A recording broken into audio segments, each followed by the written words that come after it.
Magandang araw mga ka-good news.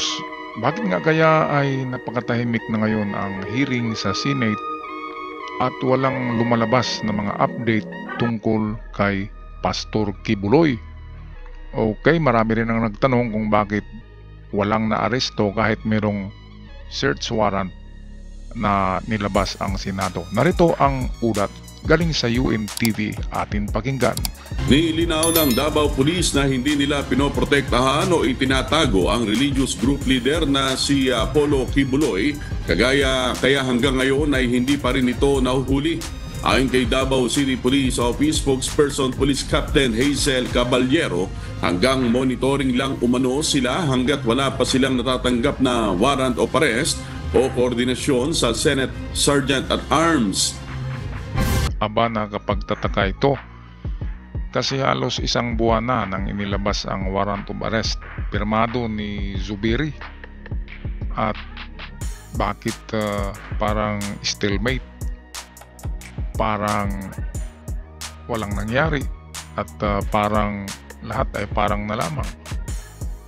Si Hontiveros wala na ring kibo, walang imik, wala nang imik, tahimik na tahimik.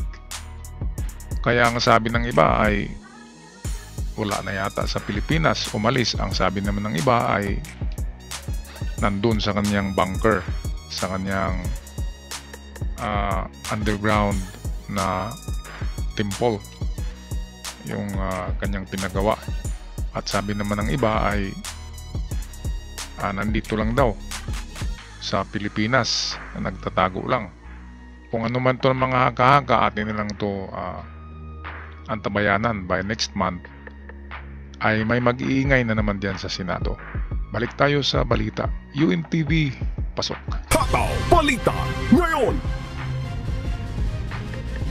Ang importante gud ma'am, namin gunitan nga papel o sa may magkanda ka ng para dili may mahulog nga illegal nga mo ang aksyon nga gibuhat sa Davao City Police Office. O ang Sergeant at Arms wala man na receiving any coordinations kay basig nagtuo sila nga among gitaguan, wala baya gyud. Dumipensa naman ang Pro-11 sa pambabatikos ni ACT Teachers Party List Representative Franz Castro na blanco pa rin sila sa kanilang hanay kahit may access at pondo naman sila sa intelligence fund. Hindi naman natin pwedeng sabihin na blanco. Ang masabi ko lang is hindi din ako private sa information ng intelligence unit na hindi lang naman ng Philippine National Police but the whole intelligence unit na nag-work sa Davao Region. Ayan, intelligence. Yan ang problema sa intelligence. Alam niyo na kung bakit na ganyan. Bingi-bingihan na lang, bulag-bulagan na lang, walang nakita. Ganyan. Paano mo naman hulihin? Kilala mo yan eh. Tapos hindi lang yung kilala, kaibigan. Kaya hirap talaga hulihin. Kaya nasa ano na yan? Nasa gobyerno natin, kung lalo na sa Senado. Wala nang maniniwala sa Senado kung ganyan na merong favoritism. Kung merong warrant of arrest, dapat merong gagawin. 'Di ba? Yung ano naman, yung mga sergeant at arms. Sino kaya ang ano niyan? Ang kanilang opisyal? At bakit hindi nagpadala ng sergeant at arms at warrant of arrest? Nadala ng sergeant at arms para i-assist sila doon ng PNP sa Davao. Yan ang mga katanungan. Okay, patuloy tayo mga ka-good news. Sinabi rin ni Police Major Dela Rey na maaari rin umanong wala na sa Davao si Kibuloy. Mukha nga.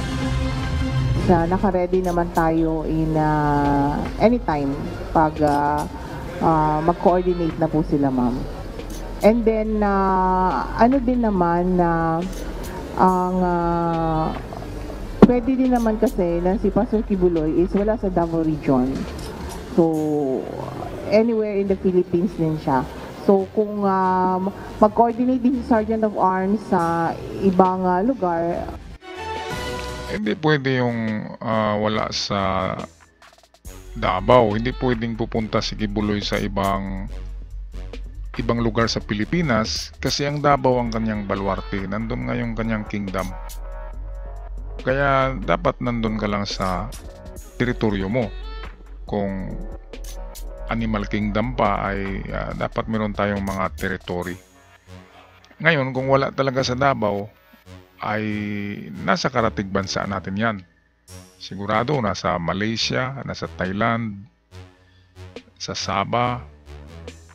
Yung Timor-Leste ang pinakamadaling pagtaguan. Tumatanggap ng political asylum.